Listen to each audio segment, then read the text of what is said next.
Good morning. It is Friday. It is the 18th of November, and our reading is from Ephesians 4:29.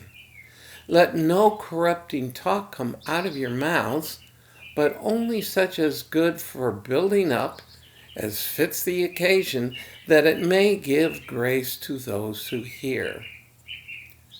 We've talked about civility before.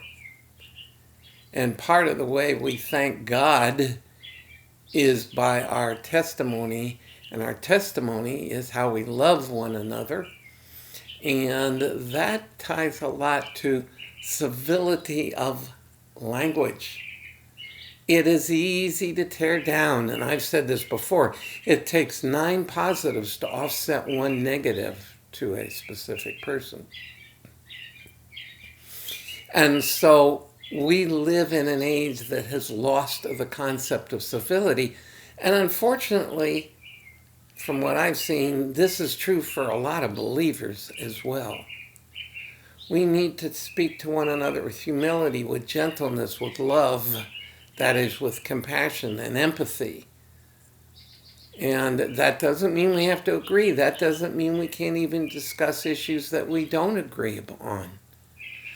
But what it means is how we speak to one another, and that we should be more concerned to encourage and build up than to prove we're right and bring somebody else up to our wisdom.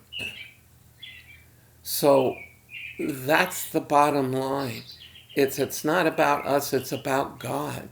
And it's about how we honor Him and how we show His grace and His mercy and the gospel to others, and not get so wound up about other issues that are secondary issues and in God's hands to begin with. And believe me, if this is how we do it, our own stress levels will go down, because often the ugliness increases adrenaline, which increases ugliness, and it's a mess, and it's a mess in communication, and it's not good for us either.